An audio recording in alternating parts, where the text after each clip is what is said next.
This is the DTV Digest, the podcast that brings you news and reviews of films which didn't make it to the cinema. And now, here's your host, Mike Parkin. Hello, everyone, and welcome to the DTV Digest. I'm your host, Mike Parkin, and joining me this week are Stephen Lockridge. Hello. And Richard Hous. Hello, everyone. And a little bit later, you'll be joined by Will Bentley. In this week's show, we are covering the new films Whitetail, Potter's Ground, and The Ghosts of Borley Rectory. Our short shot is YELLOWBELT FURY, and the throwback is Tiger House. So without further ado, let's crack on. Our first review this week is Whitetail. Shortly after the death of his mother, autistic Donnie is taken on his first hunting trip with his distant dad and his Uncle Frank. However, any attempt at bonding is cast aside when they discover a wounded man in the forest carrying a bag of money. Now, I'm going to be a little bit unfair here, Steve, because I'm going to ask you a question. I'm going to ask you a question now, which I'm not going to ask you later on when we cover the other films. What is the point of this film? I think it's to drag it out as much as fucking possible, to be fair. This is half an hour too long for this material, isn't it? Yeah, Just definitely. for starters, yeah. Definitely. I mean, I put it on and it said 2 hours, 10 minutes. Oh, shit, here we go. To be fair. Yeah, there's nothing here to justify it at all. No, not really. It's your kind of... It's a bit like, No Country for Old Men, but... Yeah, exactly. Or A Simple Plan, as it was the other one that came to mind. Yeah, Sam Raimi yeah. one. But, set in, one location on this ranch, I presume, farmland, whatever it is. That's right, yeah, farmland or something. But, yeah, I thought it was very dragged out. A lot of the dialogue was a bit strange as well.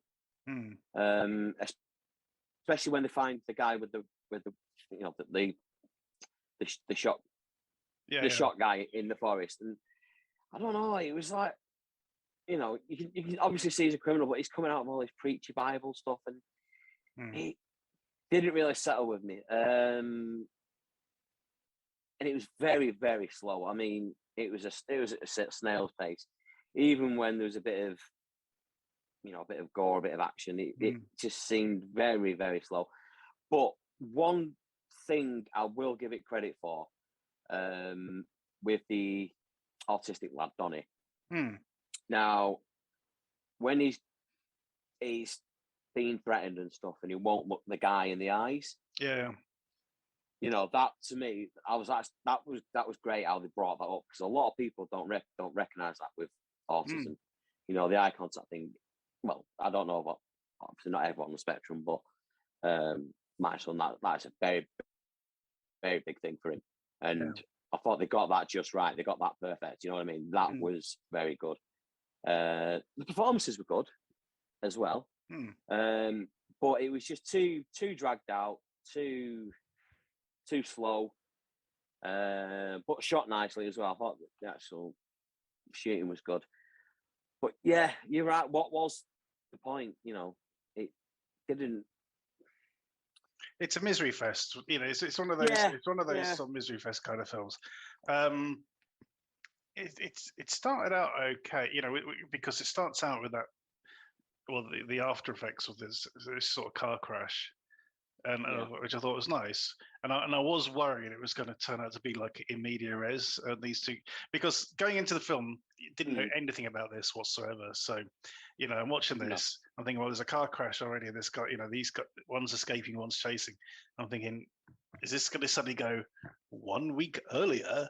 I thought, oh, but no, it didn't. To its credit, it wasn't that. It was something completely different. When it wanted to, it could be quite tense. That that whole thing at the trailer park with was it Richie, Ricky, the brother. I thought that scene was really good, especially when he's just about to leave and then he notices the backpack and it sort of becomes it sort of wrenches up the tension again. So yeah, it did have its moments, but Yeah, I mean, yeah, that's the thing. It was just for a long time, I wasn't clear that the sort of cowboy guy was actually Donnie's dad because he was so distant. I thought both his parents had died, and it was his uncle sort of taking him out or something. right. Okay. You know, his uncle Frank, and his Yeah. other guy was a friend or something. But yeah, it took a long time before we realised, oh, he's his dad, right? You know, because I think what the film was trying to address, or was, you know, Donnie is on the autistic spectrum, finds it difficult to relate to people, to talk to people, but at the Yeah. same time, his dad is basically the same, you know, but of his own making, sort of thing. You know, Well, yeah, I mean, I think obviously because it was saying that the mother had died about a month earlier of a drug overdose. yeah, So I think it was kind of like, is he trying to show that his dad's blaming the kid, you know, for the struggles maybe, and that's what's pushed her over the edge. I think it was kind of throwing that vibe about, but but Frank sort of throws that in his face, doesn't he? He's sort of saying, "Well, you're yeah, the one who yeah, wasn't actually there." Yeah, yeah. yeah. But yeah, I think part of it was, you know, the fact that his dad just cannot connect either, you know. But I think they fumbled that completely. But yeah, there's Well, some interesting bits if I here. remember rightly, yeah, but it's just too long. It is way too long. Far too long. Yeah. But yeah, no, there's not really a lot more you can say about it. It is quite a sort of threadbare story. You know, a few sort of confrontations and a lot of walking. Well, that's what I mean. It's yeah, it's like we'll have a Mexican standoff, then we'll have a bit of a walk, then we'll have another Mexican standoff, then we'll have another bit of walk, then another Mexican standoff. You know, it's just kind of like that all the way through. It was a lot, yeah. So anyway, I mean, I don't think we can sort of really dwell much on this one. It's not about, as I said, it's not badly made or anything, but it's just way too long. So what are you going to score it? I'll give it a 6. I believe that is totally fair. Like I said, when it, you know, when it does raise the pulse, it does so quite nicely. But you know, and the thing is, you know, you can see, because the way the film moves its pieces around, you know, the audience is fully aware of where everyone is. Yeah, and you just I'll kind give you of, that, yeah. and you're just kind of waiting, you know. So you know, it's like, oh, let's go back to Daryl's place, and that, yeah, but that guy's waiting at Daryl's place. Yeah, it's not good. But then it's, you know, then you have to wait while they. It's almost like it's in real time. You know, they're working to Daryl's place. It's like, oh God, come on, hurry up. Anyway, never mind. I you know, I was a little bit distressed at the end because I'm thinking, what happens to Donnie? But I kind of think he'll be all right. Yeah, he'll be fine. Yeah. So that is We'll see. 2 6s for Whitetail. Go check it out.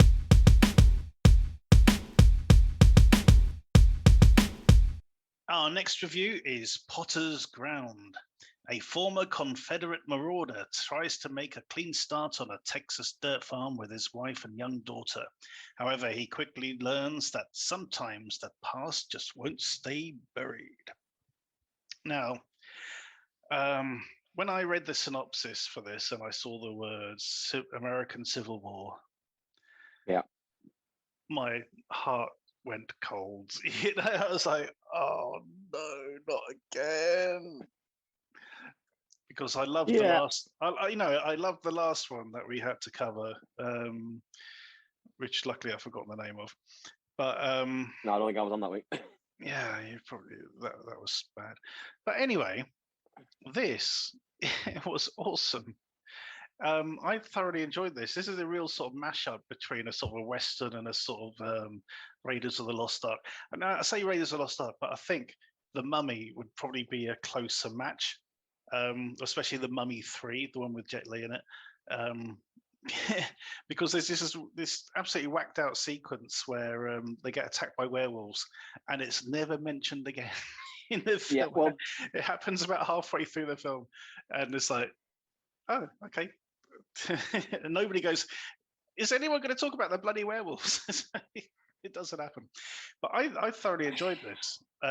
From its opening shots, I thought this is going to be something a little bit different because the first thing you see is the guy sort of stroking his dead dog on the prairie, and there's hints of weird shit going on, but it's sort of pushed to the back for a lot of the film. But I thought the script was really good. I thought the the dialogue, especially between the characters, was great. Had its sort of tongue just about in its cheek. Monster effects, especially the one at the end, I think that's where the money was missing, really. But I thought this was just good pulpy fun all the way through. I really enjoyed it. How about yourself? I'm not as strong on it as you were, to be fair. It was alright, I enjoyed it, but it was kind of like what was it called the other week? Night Drive, was it? You think it was just like the twist came too far out of left field? No, and like you said, it's never mentioned again. Yeah. There's werewolves just turn up, and that's it. And I don't know, it was like they didn't know which way to go. They've got like this Western type adventure, like you say, mummy / indie thing, with little niggles of like horror that could be there. Like, they keep mentioning these creatures at wherever they're heading to and all this lot, and now one of them ran away from them and everything. But it doesn't go there. No, it sort of skips that bit, doesn't it? Well, it sort of basically says, it was all a pile of bollocks. Anyway. Yeah. but like I said, and you've got werewolves showing up for one scene, not mentioned, like, oh shit, what the fuck? That's a werewolf. No, it's just, oh yeah, it's a werewolf. Okay. And then the ending, again, that just, came out of nowhere. And it's like, what? Yeah. You know what I mean? It's just like, well, hang on a minute. How can we end it? We'll just chuck this in. The weird thing is, because of the structure of the film, it starts in the brackets present, 1871, and then jumps back 6 years. So where these three guys were part of a group of what they called the Lone Wolves or something, or something like that. They're these marauders working for the South who were given sort of carte blanche to just basically go out and cause mayhem and as much as possible to sort of try and forward their cause.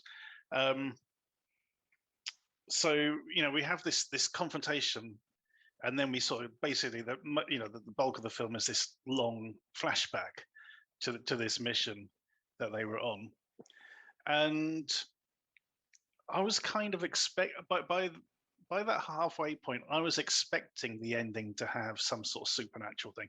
I thought it was going to be Potter sort of turning into a werewolf or something like that, But well, yeah, that's what I mean. There's little hints, little niggles, but it just doesn't come to fruition, and that's what kind of annoyed me. Like I say, it's like they can't decide how they're going to, which way it's going to go.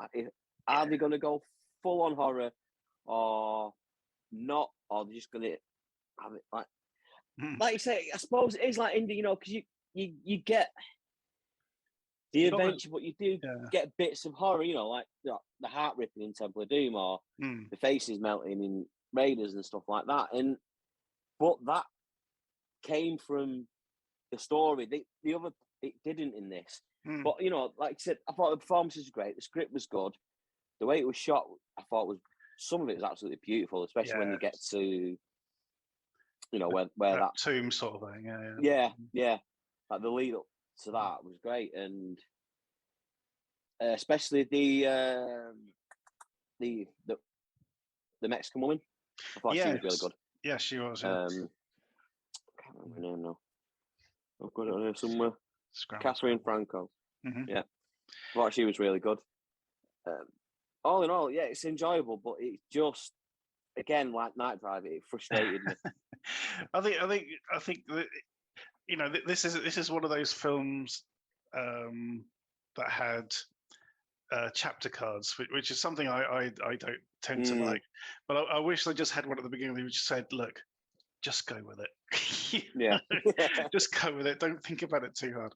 But yeah, there's some really witty one-liners in it. So, you know, the sergeant guy was a total bit of a psycho. yeah. You know, when they're sort of about to go into the tomb and there's all these weird noises and shit, and somebody goes, "Do you think we should evacuate?" And he goes, "I think I just did." Yeah. Which I thought was really cool. There's some really good lines like that. Now, this was actually originally a short film. They'd done the short film and you know, then blew it up. So the short is actually the opening sequence and the end sequence. That's all in present day. Okay, yeah. With different actors. But the script is almost identical for that, and weirdly enough, the special effect at the end of the tentacles actually looks better in the short than it does in the finished film. But yeah, no, it's great to see, you know, that sort of thing where a short film is actually sort of blown up into a full feature and works in this particular way. I thoroughly enjoyed this, as I said. I'm giving this, believe it or not, an 8 out of 10. How about yourself? I'm gonna go with 6. Okay, a 6 and an 8 for Potter's Ground. Go check it out.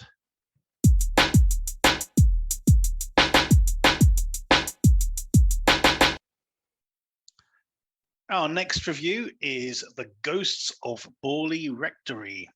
The infamous spiritualist Harry Price is granted permission to conduct a 6-month study of Borley Rectory, reported to be the most haunted place in England. So we're in very low budget territory here, and clearly there is a bit of an influence by the Conjuring style films. Harry Price is a real life figure, a very controversial one in the realm of the supernatural and sort of people who investigate that sort of thing. You know, allegedly he's a bit of a charlatan.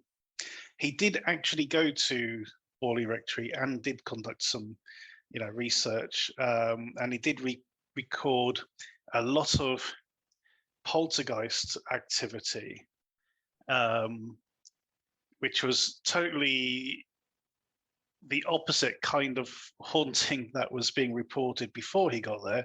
And apparently, you know, once he left, all of that sort of stuff just stopped. So you can sort of, yeah, kind of weird that would happen, you know.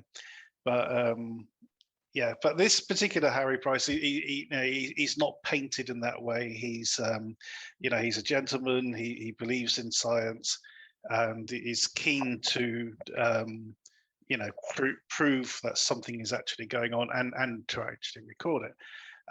We've got a very good cast.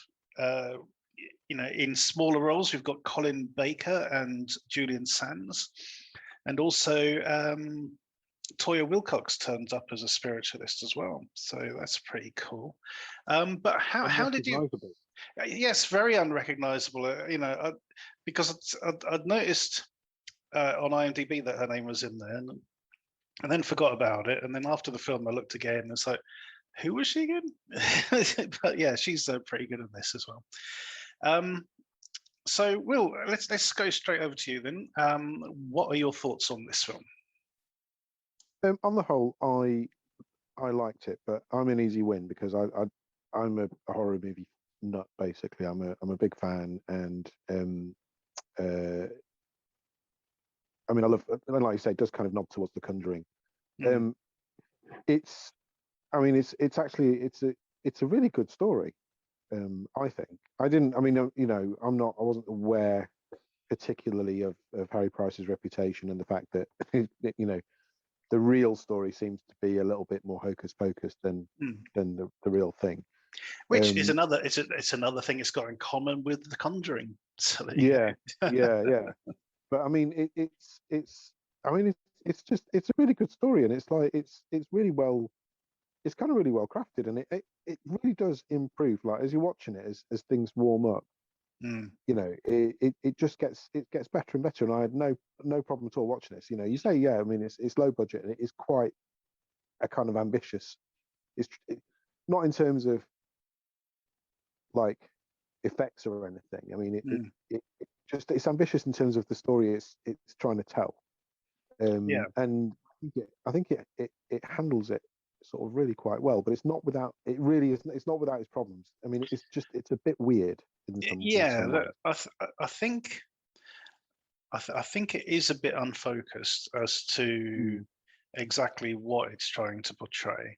I do. I mean, you're right, and I'm with you. One of the things I really do like, sort of, in the horror genre, is this sort of situation of like paranormal investigators, suddenly being faced with actual paranormal activity, and try, and they can't explain it. They can't sort of like just explain away, with science. It's like, they're faced with it. I love stuff like that. So, it's one of my little things. And I did like the sort of little vignettes that we get of, sort of Julian Sands telling his story of what he saw, and the stuff that starts happening.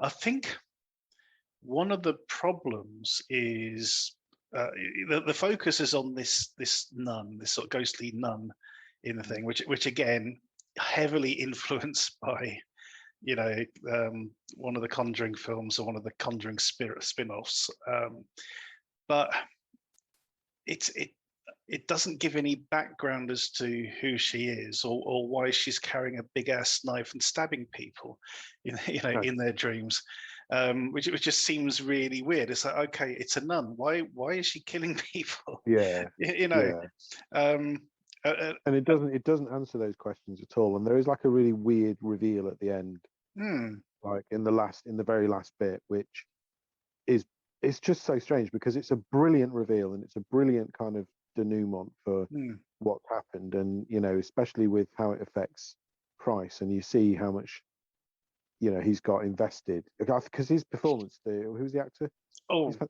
Yeah.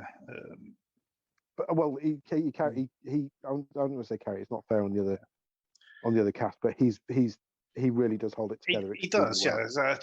Toby Wynn Davis is his name.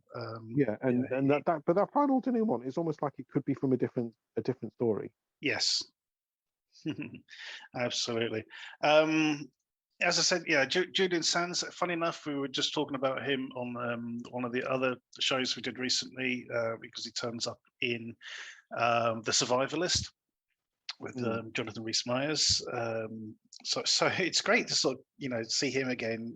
I've been a fan of his ever since Warlock with original Warlock, 1980s Warlock. Yeah, with Richard E. Grant. Brilliant film.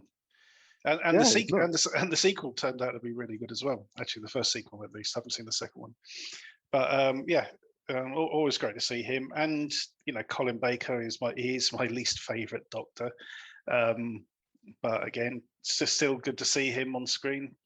In this one, he plays a newspaper owner who is looking to get the rights to whatever evidence Harry sort of comes up with in his experiments.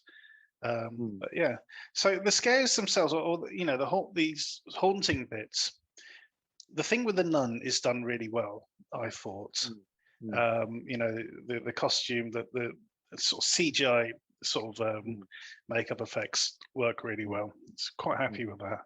I think what I would have liked to have seen or heard is more use of sort of the sound spectrum, because clearly they don't have a big budget, but I think some good sort of sound effects can go a long way in this sort of film. The voice effects that they used for the for the spooky bits were brilliant.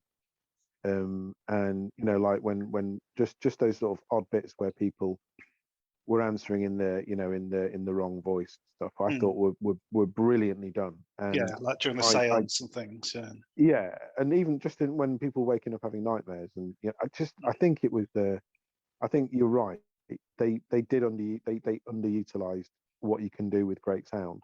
Mm. It's just that it was really subtle, and I mean, I tend to notice, good soundscapes and stuff like that. And I mean, everyone notices terrible ones. Like I think you reviewed something recently which had the most incongruous kind of soundtrack, and then it really kind of jars. But this didn't, and it you're bang on the money with it, really, because they could have really emphasized and done a lot more with it, and it would have made all of their scares and stuff like a lot more punchy.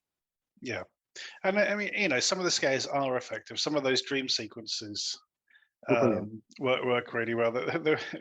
My favorite one is when one of the characters he sees something and he's like, oh, he sort of bolt upright in bed, and then he just goes back to sleep. he just lies straight back down, and then there's another scare.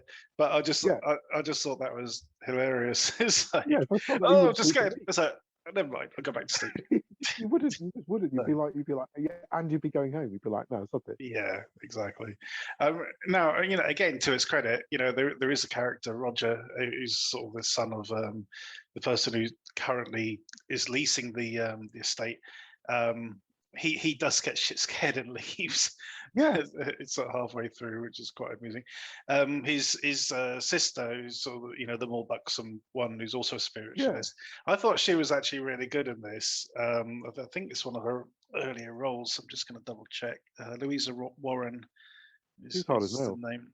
Yeah, I thought she did really well. Yeah, exactly. No, she's been around for donkeys. So I say donkeys. I mean, she's been putting in a lot of work. Yeah. So good on her, basically. There are a couple of weird things in this. The opening credit sequence is missing the credits, which is really bizarre. So we get this sort of montage of stuff, it doesn't come together at all, with no actual credits rolling across the top of them. So it just seems like a really weird introduction to the film. And it also commits the crime of utilizing footage from the film itself in the opening credits, which is something. Yeah, that's just cheap. That's just cheap, isn't it? Really, it's pretty bad. Yeah, I mean, I haven't actually seen that done since there was a Jean-Claude Van Damme film called Kill 'Em All, which came out about 5 years ago. Which was one of his worst films, and that did exactly the same thing. Let's have a beefy opening credit sequence using clips of the action scenes from the film you're about to watch. I mean, that is cheap. I don't get it. I don't get it as a creative choice. I really don't. I mean, so much kind of effort goes into sort of pacing a film and putting stuff like that in it, and all you do when you kind of show half of it in the title sequences, I just think it confuses the narrative that you're trying to tell, and it's almost like you don't trust the film to kind of. You're still thinking people might walk out while the title sequence is playing. Better paste a load of stuff in there to make sure it's the worst kind of in media res. Yeah.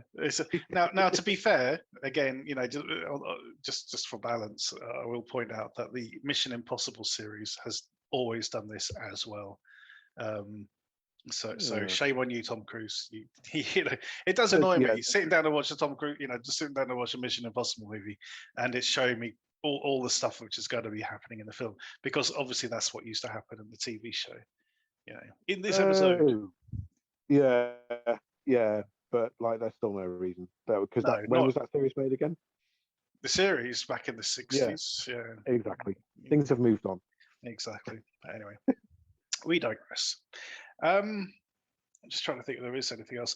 Yeah, so the idea of the film is that yes, it's haunted. There's loads of ghosts and things knocking around, but there is this sort of one big bad, basically, who's sort of keeping all the ghosts from passing on, and that's who they're trying to contact. But I think that's where it starts to get a bit murky, with the second seance and everything. Unfortunately, that's where the sort of narrative starts to get a bit strange and a bit sort of lost. But other than that, the other good thing as well, is that it kind of jumps forward a bit, and then you get sort of Harry Price sort of talking about what happened, and the conclusions are inconclusive. Yeah, basically, which I thought was pretty good. I thought that was quite interesting as well. That they didn't sort of go, yes, definitely. We can say without a shadow of doubt there's ghosts or something. It's like, no. Yeah, but you can't, because you're talking about a folklore kind of staple in British kind of supernatural culture and history. You can't. It'd be like making a film out of the Loch Ness Monster. Set in, because it's set between the wars, isn't it? It's set kind of that's right. Like late 30s. Yeah, because I think it burned down and sort of during the 40s. Well, yeah, exactly. Just I think during or during or just after the Second World War. So it'd be like making a film about the Loch Ness Monster, where in the 1940s someone manages to fish the monster out of the loch and everyone sees it. Well, that kind of didn't happen. So do you know what I mean? You can't. Yeah. You can't suddenly sort of solve the mystery of Borley Rectory, because it was never solved, and it's still there as a staple in British kind of ghost hunting folklore history, because you can still go there and try and see the ghost. Well, yeah, I mean the village of Borley, which is in Essex, I mean it is a creepy place, basically. I went there once, and there is a sort of small church there, and I went in there, and it was in the middle of the daytime. On a Saturday, basically, and even so, you do just get a weird vibe coming from it. In fact, my mum was with me, and she left. She went in there. Goes, I'm like, I can't stay, and she's like the most religious person I know. Blimey. Right. Okay. So it really is in the bones of the. I think so. I mean, I had a friend of mine who said he went there and he saw the ghost of a centurion. Roman centurion or something. I think he's full of shit, but it's that sort of thing that people. Yeah, but this is because it is. It's like it's weird. It's like that. It is like the best folklore tale in that it's grown over the decades and centuries, and that people are always saying, "Oh, it's so haunted." There's ghosts going back to Roman times, and there's not just the kind of Victorian, person in a long dress or whatever. There's loads of and every year there's sort of more added to it, which it doesn't do any harm for Borley as a kind of occult sort of destination for people who are into that kind of thing. It's like how Bram Stoker's Dracula makes Whitby, the town of Whitby, a fortune every year, because people go up there and do the pilgrimage to Carfax Abbey and all the rest of it. So it's like, well, why not? I mean, but like I said, it kind of does limit. If you want your film to sort of, to be taken seriously, so to speak, it kind of limits what you're going to do. So you can't really have some denouement where they kind of capture all the ghosts. Yeah, exactly. So this is directed by a guy called Stephen M. Smith. Now, this is a guy who gives the word prolific a bad name. Because he must be one of the most busiest people in the film industry. This year alone, by the end of this year, he'd have directed 5 films. Wow! I know. Coming out of lockdown, that's pretty impressive. That's pretty impressive, isn't it? Yeah, I mean, Dead Again, POV, Ghost Hosts, The Ghosts of Borley Rectory, Dr. Pym, and The Test. And then he's got a documentary series slated for next year. He basically started off doing the Essex Boys and the sort of hooligan kind of movies. Have we reviewed any of these? Not of those ones. There are a couple I do want to actually see. One's called Hooligans at War. No, not that one. Where was it? Just bear with me 2 secs. There is one of the hooligan ones. Red Army Hooligans. That's it. Where these football hooligan guys go to Russia for a football match and end up getting kidnapped by Russian hooligans, basically. Okay, which sounds like a nightmare. Yeah, but he's sort of he seems to have sort of graduated from those sort of style films to the sort of cheap and cheerful horror stuff. A lot of stuff for Haunted Dolls. interesting. And people And love that kind of stuff. yeah, So, good for and, him. And like, and really, you say graduated. This is. I mean, for all of there are things with it that mean that it's clearly and visibly not a had loads of money chucked at it Hollywood blockbuster. This is a really mature effort. Oh, definitely. And the thing is, as well, he actually directed another film about Borley Rectory 2 years ago, which we covered on this show. Me and Rich and Steve covered it. It wasn't as good as this. It was even cheaper. It was, the film stock quality, the video stock quality was a lot less quality than this as well. This is a much better production, which I can almost see why he wanted to do it again. Now the thing is, even so, it was a very sort of cheap, not particularly well-made film. It still had something. We didn't sort of write it off completely, and also, Rich keeps track of the DTV chart each week. So there's an official top 100 DVD releases each week, and we sort of work out which ones of those are, DTV, direct to video, as it were. And the previous Borley Rectory film that he made stayed in that top 100 for something like 25 weeks. Bloody hell. Yeah, it had staying power, and that is the power of the name of Borley Rectory, in horror circles, basically. People. You've got to anticipate good things for this one, then. Yeah. Oh, definitely. Yeah, this is definitely a step up, and with a bit more of a name cast to it. I reckon this. Well, time will tell, but I reckon this one will stick around. Yeah. Did you spot a well-known, well-loved British TV soap character actor in the ranks as well? Well, other than Colin Baker, you mean? Yeah. And Julian Sands? No, who was it? Was it the guy playing the farmer guy? Yeah, D.I. Burnside from The Bill. Oh shit! Yeah. He was really good as well, and he had a great scene. When he turns up and he's complaining about the bells and everything, and everyone's going, "Yeah, bells? We're not really bells." Yeah, I thought that was a really good scene as well. Really all right, that was Burnside, was it? Shit. Yeah, man. Could recognise him, could you? With his like full-on country boy accent. Yeah. No, I really like that bit. And that's again. I kind of wish they did, enlarge the scope a bit. It would have been good to sort of see that sort of stuff rather than, just be told about it afterwards. But there you go. Budget same. Yeah, exactly. I mean, if he had a bit more money, you could see where he would be going and doing things, because that's exactly where you would, you'd be like, you can't, because you've just got some random coming up and saying, what was all that about? And you've not shown it. It's a bit like, yeah, it's not. I to be honest with you, you would, if you had the money, you'd be showing it. But having said that, there's a bit where Price is telling the story of what happened to, what was the name, the lady? He recounts the story while he's asleep. Was that that bit? No. When he's telling the other people, oh yes, and this is what happened. Yeah. This is what she sort of told to me. And telling the story, especially when the acting's as good as that, has its own currency within a film. Oh yeah.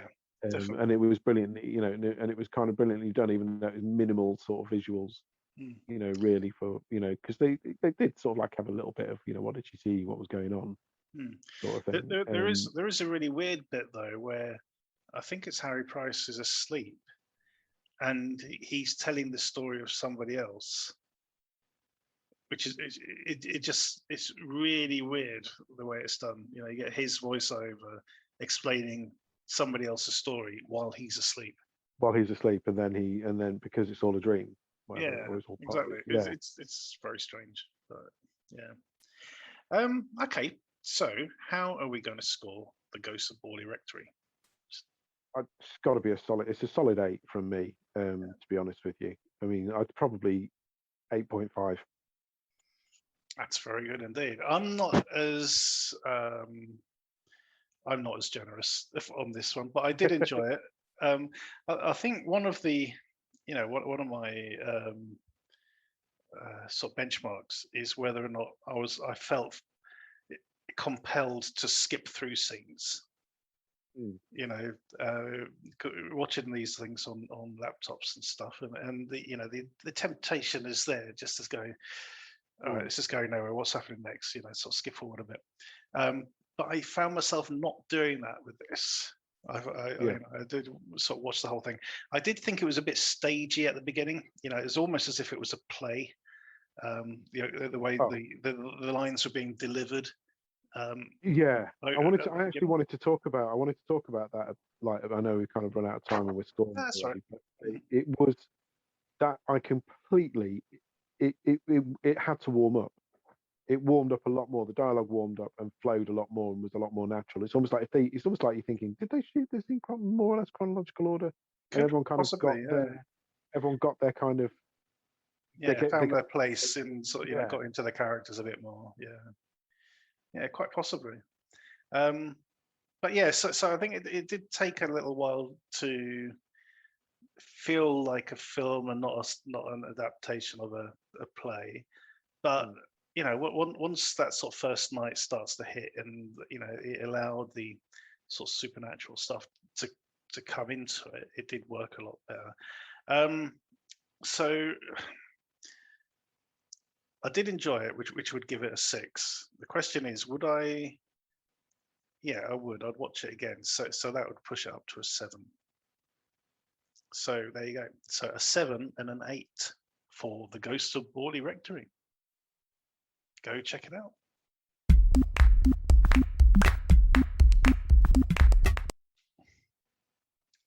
Our short shot this week is YELLOWBELT FURY.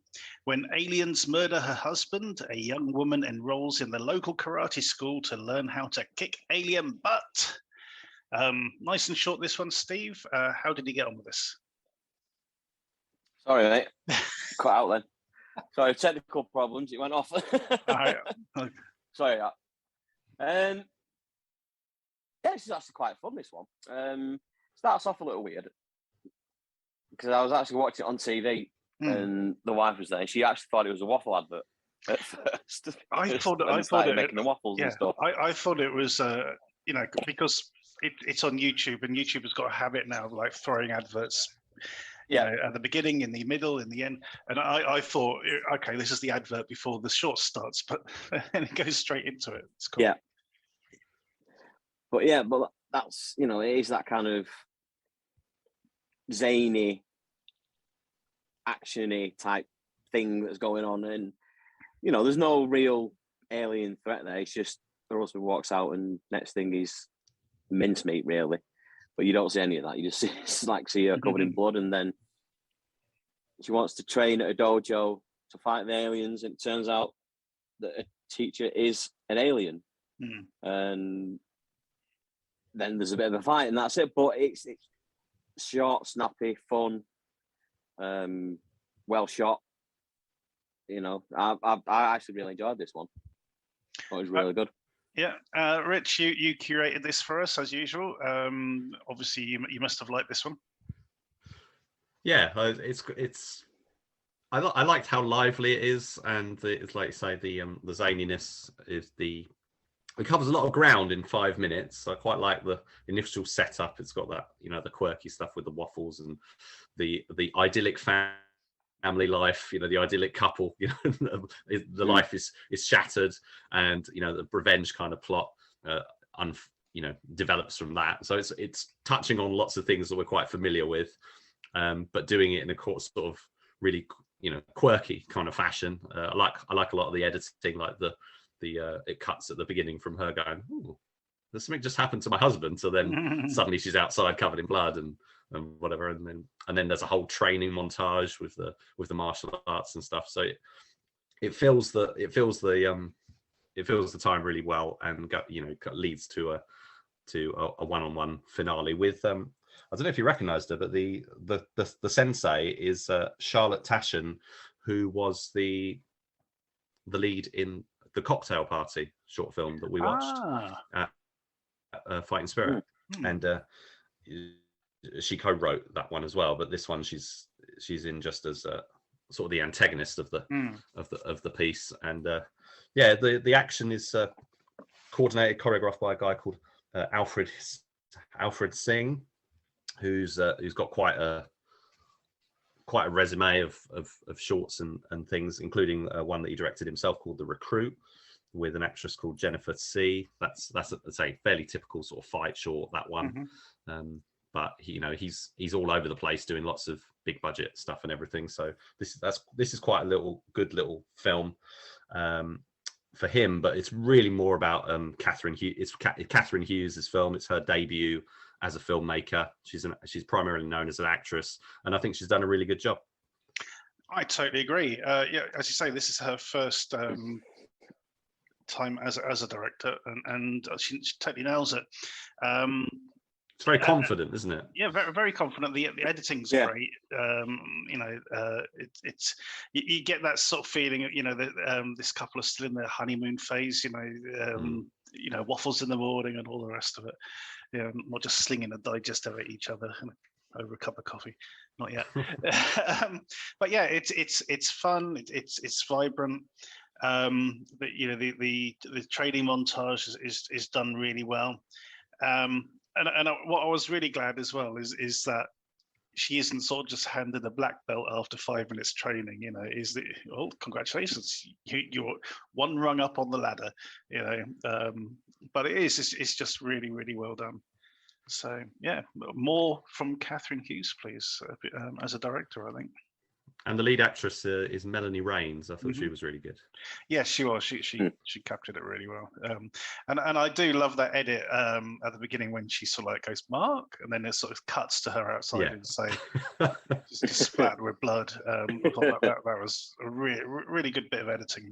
And if you're searching for the film, that image, that thumbnail, is kind of the defining sort of image of the film that comes up to sort of get your interest. Even though it's got that martial arts element to it, but it's not just a martial arts thing. It's a combination of all these different elements, makes it work really well. Absolutely. So that is YELLOWBELT FURY. We'll put the link in the footnotes as usual, and we do think you should go and check this out. Our DTV throwback this week is Tiger House. A young teen called Kelly sneaks into a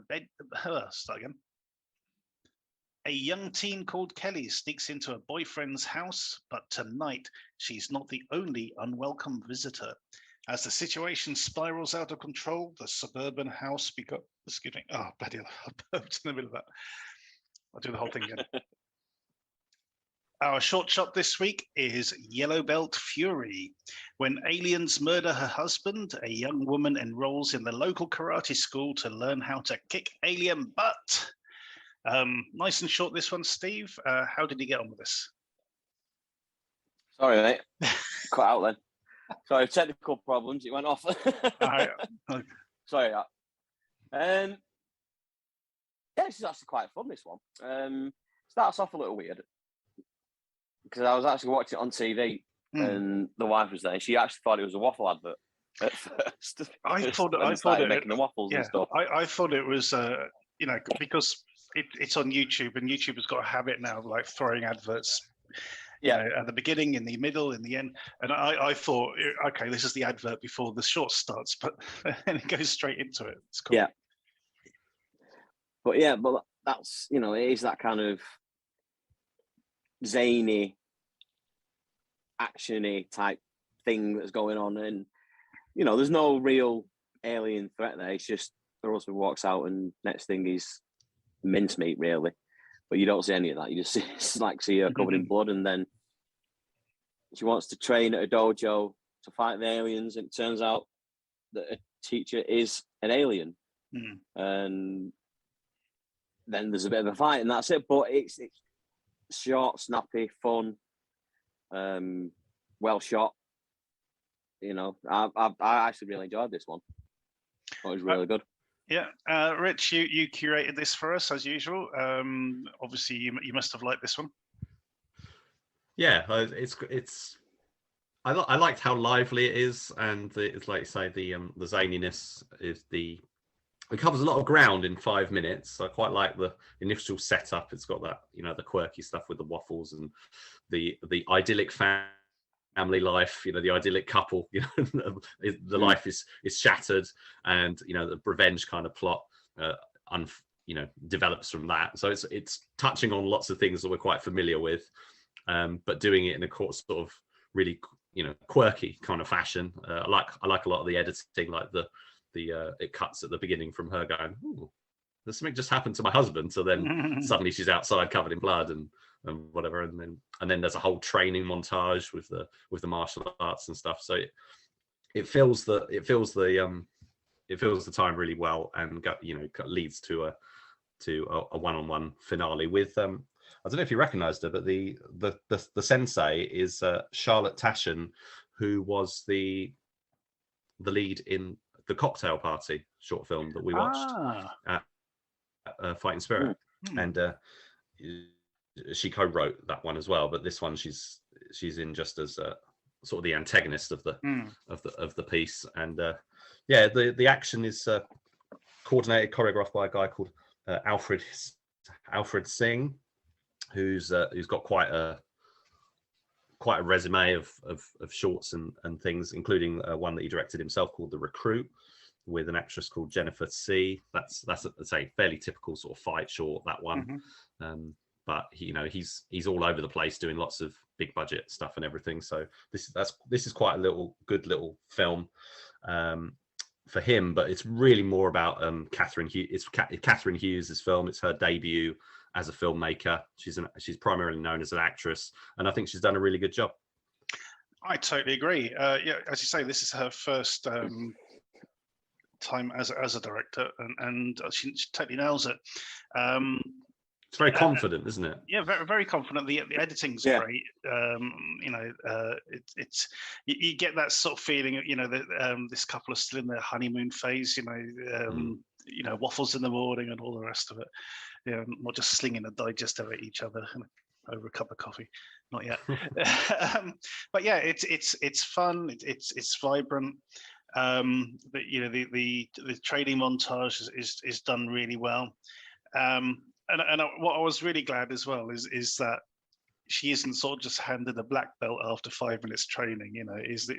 Congratulations, you're one rung up on the ladder. But it's just really, really well done. So yeah, more from Catherine Hughes, please, as a director, I think. And the lead actress is Melanie Rains. I thought she was really good. Yes, she was. She captured it really well. And I do love that edit at the beginning when she sort of like goes, "Mark," and then it sort of cuts to her outside and say, just splattered with blood. I thought that was a really good bit of editing. And if you're searching for the film, that image, that thumbnail is kind of the defining sort of image of the film that comes up to sort of get your interest. Even though it's got that martial arts element to it, but it's not just a martial arts thing. It's a combination of all these different elements, makes it work really well. Absolutely. So that is YELLOWBELT FURY. We'll put the link in the footnotes as usual, and we do think you should go and check this out.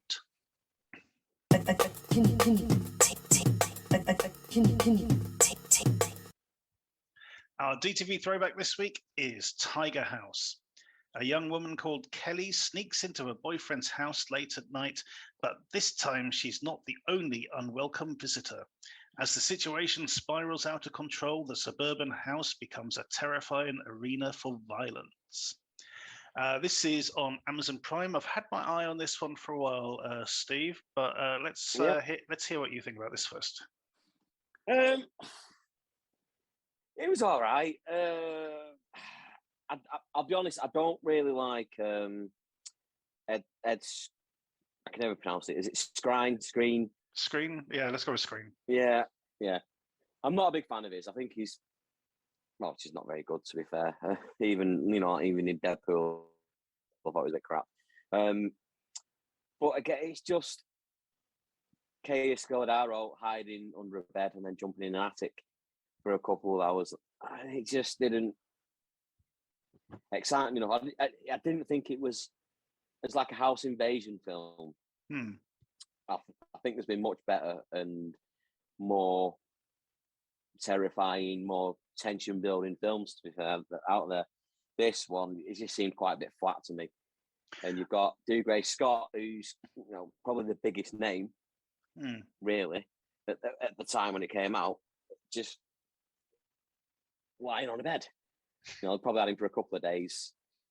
We'll mock up a dummy for when he's supposed to pass out, and it just, and the final twist, saw that coming a mile off as well. With who's involved in it. Yeah, as soon I'll as go it with started, you. I thought, right, You could tell the way he was giving instructions, because they're listening in over the sort of radio, and they can hear what he's telling them to do. I think, he's definitely he's in on it. Yeah. But I totally agree that there are certainly better home invasion movies and movies like this. There was one with Harrison Ford and Paul Bettany. I can't remember what it was called now. Oh no, it's called Firewall. Firewall. A while ago, and even Scott Adkins has done one, which was okay, and he was the baddie in it. He was the main guy. The issue I really had with this was the fact that they put Dougray Scott out of commission right from the off. He's supposed to be the mastermind of this exactly. This whole thing, and he has to do it all from the bed because he's got this huge shard of glass stuck in him, because they hadn't counted on the sun on the sun actually having a pair of balls and trying to do something about the situation. And that is on these home invasion guys, because really they should have got him first, and if they had, they would have caught the girl straight away. Yeah. But no, let's go get the guy. And I reckon that's probably because the guy had such a low opinion of his stepson. You think, you won't do it. You know what I mean? But I thought the girl was good. I thought the girl was good. The opening bit with the crossbow and the fact that he's such a doofy. Chekhov's crossbow. Chekhov's crossbow. Yeah. Well, Chekhov's crossbow and Chekhov's crossbow bolt. Yeah. Actually, funny enough, the thing we didn't mention in the Potter's Ground review was Chekhov's broken chair. Shit, yeah. Because that is set up right from the beginning, that you totally forget about it, and then you see it at the end and go, "Oh yeah, the chair's broken." But yes, Chekhov's crossbow. Obviously, that's going to be used. Can't find any bolts. Oh, it turns out that she's still got the bolt that he shot her with in her bag. Comes in useful. There is one really good stunt in this as well, where she has to jump out of a window and hold onto the ledge just as a fireball sort of hits the room. I thought that was really well done. Yeah. I'm not a hater of Ed Skrein. I actually don't mind him at all. I've seen a lot of, the first film I saw him in was Northlanders, which is a really, really good Viking action movie. I thoroughly enjoy that. And he was the baddie in that. And I even like the Transporter movie he did. I don't know if you've seen that one. No, I haven't. I'll be honest. No, actually, I'm not seeing him much, but I just don't. Well, the thing about that Transporter movie as well is that his dad is played by Ray Stevenson. In that Transporter movie, his dad is played by Ray Stevenson, and basically he's playing James Bond retired. It is a really brilliant performance. All he says is that he's a civil servant, but he is basically James Bond's recently retired from the service, and he gets all the women. It's just really, really funny. But I quite like that. Anyway, but I digress. Dougray Scott, he's a good presence. Good to have him in the film, but wasted.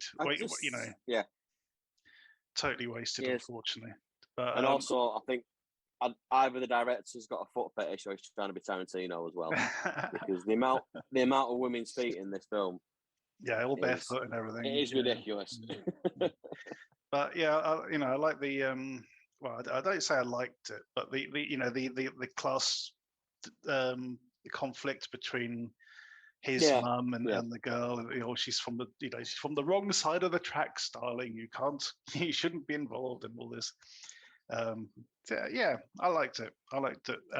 It's not the best thing, definitely, but if you're scrolling through Amazon Prime, it's on there, and it's worth what's it, 90 minutes, 80 minutes long, I think.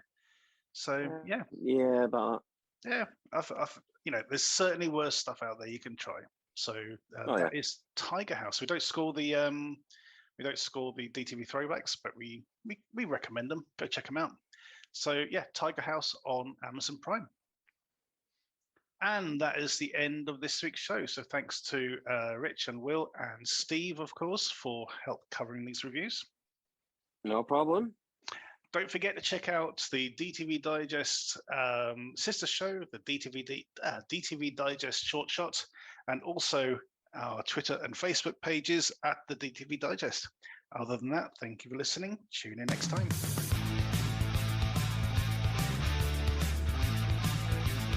Thank you for listening to the DTV Digest. Let us know your thoughts in the comments and tune in again next time.